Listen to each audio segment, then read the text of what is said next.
What are live filter layers in Affinity? Well, they're live. You can edit them, you can modify them, you can add to them, you can delete them, and much, much more as you work. They're not fixed. If you apply a filter, normally that's it. You can only undo. With live filter layers, you can always go back and modify them at any point. And you can find them all in the pixel and new live filter layer, and you can see blur, sharpen, etc. Not all the filters are available in live filter layers, but I'm just going to go with Gaussian in this example. You can use any of them, of course.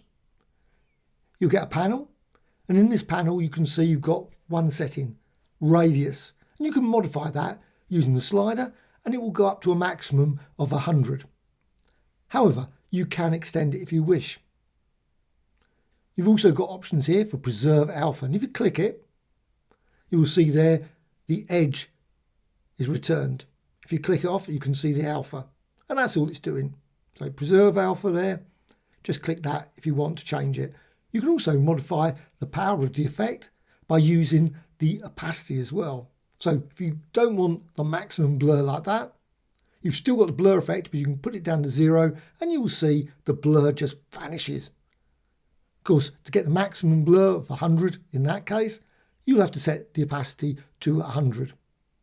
And also you can use the blend modes as well. And you can run through those, darken, multiply, etc. to create a variety of combinations of blends.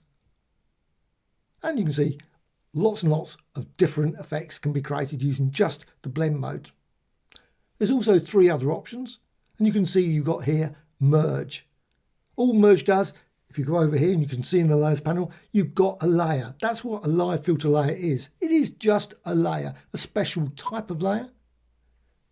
And if you click merge, it will be combined with the actual image that you're using. So just clicking it like that, it all becomes one. You can see now you've got your background layer.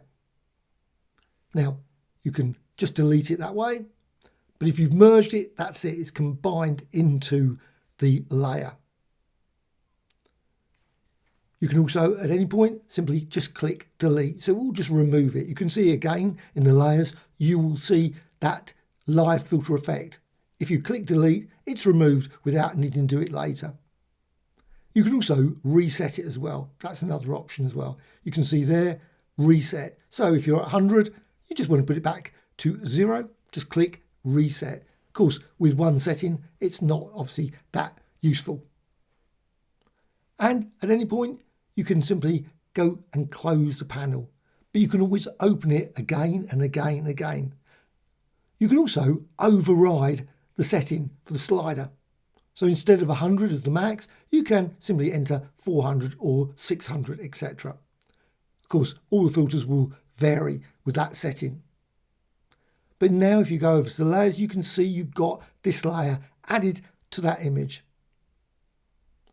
Now I've selected the move tool. You can see there I can then simply move the image, and that's all it's doing. It's moving it, but it's also combining that with the Gaussian blur. And you can then, of course, resize it. And again, the blur is still there, applied exactly the same setting as before.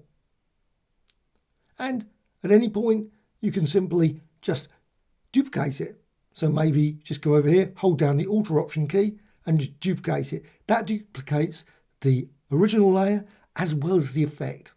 And now they're independent. So you can always go and change them. And to change it, simply go to that layer and click on, you can see that slightly blurry circle, the second entry in that line of Gaussian. Just double click on that and that will bring up the panel again. You can do that at any point and edit it, edit the settings.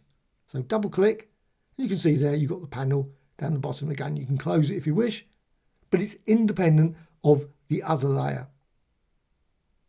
And again, you can just change the settings. See now I can reduce it down and you've got slightly less blur. And again, you can change the blend mode. Again, it's independent of the previous Gaussian blur. And with that, you can go there and you can delete it if you wish. So delete the layer and that's it. You've still got the Gaussian blur in the original one. But also what you can do is you can duplicate the Gaussian blur like this. Right click the Gaussian blur and just duplicate it, and the blur effect will be added again. And again, you can right click and select duplicate, and you can repeat this. Another option to do this is to use the move/duplicate feature that's in Affinity.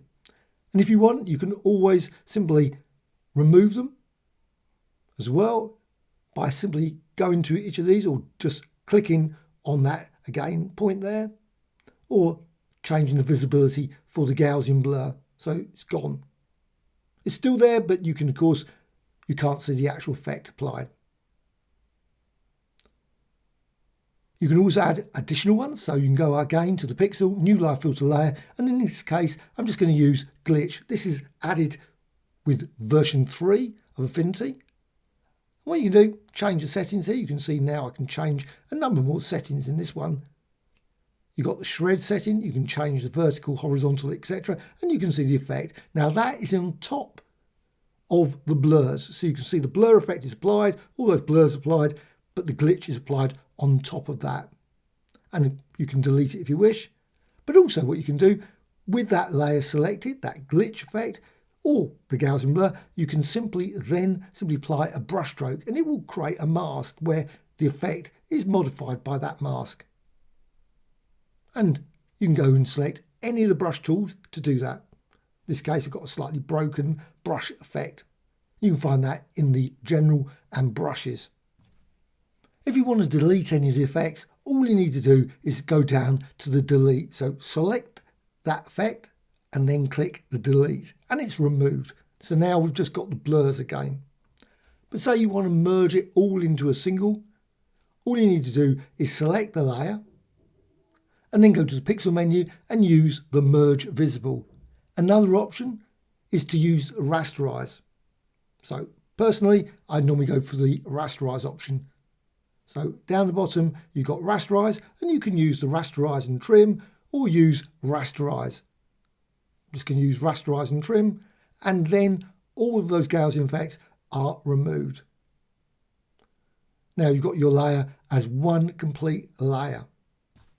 As mentioned, not all of the filter effects are available as live filter layers. So if you go to filters, you'll notice you've got lots and lots of functionality. But if you go here to the live filter layers, you'll notice some, like the colours, there's very few functions available. Hope you found this of interest. Any questions or thoughts, please let me know in the comments below. Be great if you can add a like or a dislike. Also, please subscribe to the channel. Bye.